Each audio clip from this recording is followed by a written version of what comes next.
But I'm going to lead off with some of this data. So we started this thought experiment a few days back, and it started with the idea of us moving the danger for our children from outdoors to indoors through the whole milk carton thing, and then into the stranger danger. And at the same time, you had the rise of things like the internet and video gaming and stuff. So it gave kids things to do inside, and we ended up moving the danger from outdoors to in. The other day, we talked about where is your child more at risk? Is it from like walking home from school, or is it from being online with access to direct messages? And we talked about that. But one of the things that we talked about in all of that was how often with children, if it's an in-person issue, it is more common that there's danger from an acquaintance than there is danger from a stranger. So I have some information on that so we can kind of further our understanding there a little bit. So this is stranger danger versus familiar danger. So child maltreatment. Now you can define that as neglect, physical abuse, a more personal kind of assault, things like that, but just group it under maltreatment, okay? As of 2023, that was the latest data, 76% of such incidences were perpetrated by parents. So just over 3 out of 4. When kids are sexually abused, it's usually by someone they know. The statistics there, 93% of victims under 18 knew the perpetrator. 59% were acquaintances, so people known to the family. 34% were actual family, but only 7% were actual strangers. So chew on that for a minute.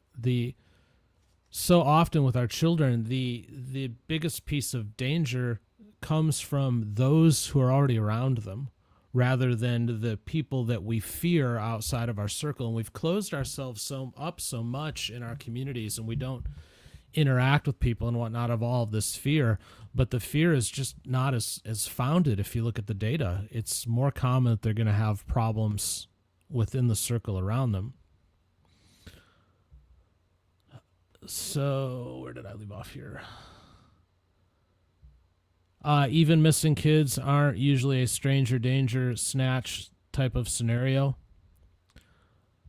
Most missing kids are actually runaways, statistically. Non-family abductions are less than 1% of cases, according to NCMEC, the National Center for Missing and Exploited Children. So 99% plus of cases, if it's not a runaway situation, it involves a family member taking the kid. So again, the danger is just not statistically from outside. And stranger danger is rarer, but when it hits, it definitely is probably, well, I say definitely is probably, way to contradict myself, Dan. It's probably the hardest hitting. So this was a kidnapping study from 1999, which is the most recent broad study I could find. And it said in its study that it found over the period it was studying, and I forget the exact period, but it was a period of a few years, it found 115 quote-unquote stereotypical kidnappings. So your stereotypical kidnapping is one done by a stranger. But in that same time frame, it found over 58,000 abductions related to family members. So it's not even close. But again, when it does happen, it hits hard because if you have an abduction and the child is murdered, 74% of it within the first 3 hours, 90% within the first 24. So if your child is taken by a stranger and you don't get on it like immediately and solve it, if it's going to go south, it's going to go south fast. So that's where like the milk cartons and stuff failed, as we talked about before. So there you go. Anyways, I just wanted to share that data with you because it expands upon what we were talking about before. But so often in this this desire to protect our children and protect our families, we're making the wrong choices. We're not focusing where the real danger lies for them. You know, we're so worried about them being outside and getting around and learning their neighborhood and playing and being involved and all that kind of stuff, that we've probably overexposed them to the bigger risks that they face. So just thought I'd share that with you because I found that to be fascinating data. And Ashley is here. What does Ashley want to talk about? Hi, Hi. Ashley. Do you have discussion on that, or were you Yes. looking for one of the other ones? No, discussion on that actually, because those statistics are really frightening. Yeah, aren't they? I it's so much different than when I was young and I know I'm still young, according to other people, but You're very young. even in the 90s, okay, back in the I have a 90s, early daughter your 2000s, age, Ashley. the 90s, early 2000s then. Even in that, um, even then, yeah, there was stranger danger. You had to be careful in communities, but it's not like it is now. We could still ride our bikes, have fun, go to a neighbor's house, things like that without any worry. But now these days, you have to, you know, it is kind of mesmerizing because even though we have these phones with us wherever we go, that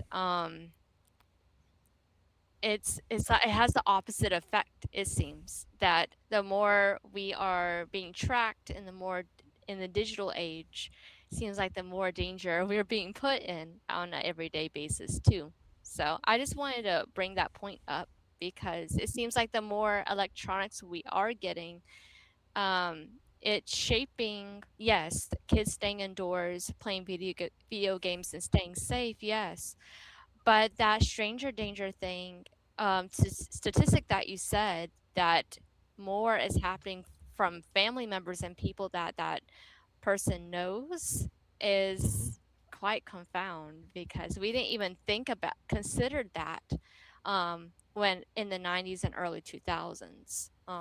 So it's Yeah, and it makes you wonder, I suppose, since we didn't even consider it then.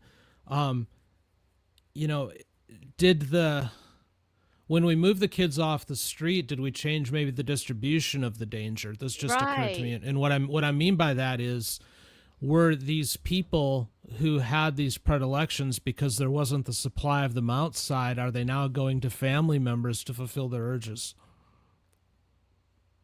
I don't know. And that's very possible too. I'm not sure. Yeah, Um, that might be part of the skew in the data, but as it stands right now, it's the family and friends that are the bigger risk. I mean, something had to change, definitely. With more kids being home and being less susceptible to family members, I think that has also a hand in it as well.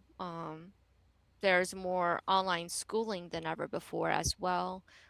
So kids are staying home more, and things of that nature. So yeah, I think it's the accessibility. There's more younger people staying home these days and being more accessible to by family members and other family members. uh it's awkward, right? Mm-hmm. With the family member and the other family members kind of, I don't want to say turn a blind eye, but they don't really know what to do in that situation because yeah, it's family.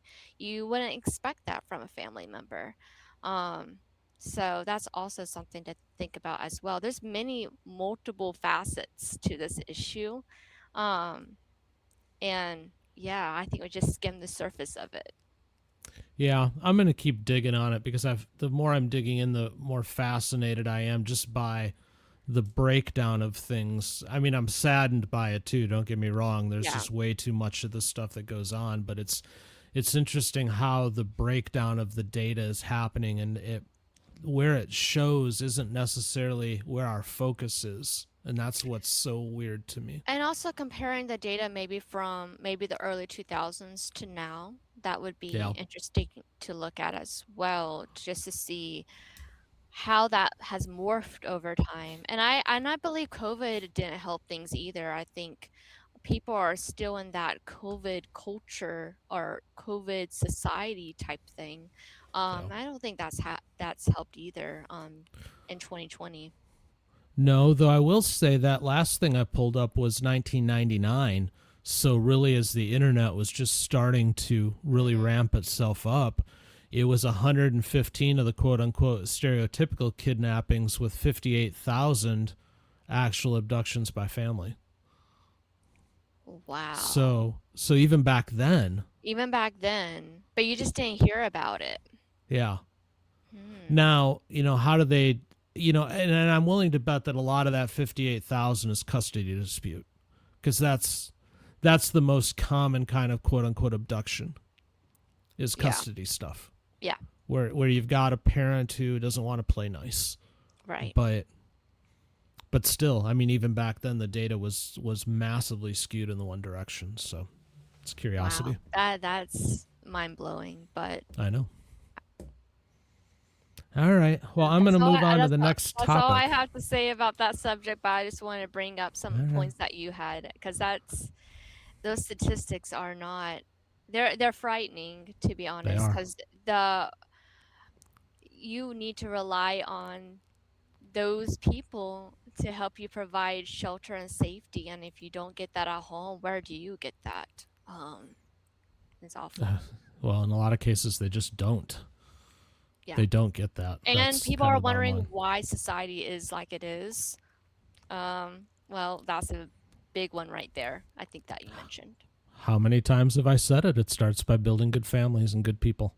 Yep, I'm exactly. not saying, I'm just saying, you know what I'm saying? Yes. All I'll let you go, Dan, but thank you for letting me right. talk. Oh, thank you. Hang out if you want for any of the other topics. Just Oh, I raise your will. hand if you want me to call you back in. Yeah, yeah, All I'll right. hang out. Cool. Thanks.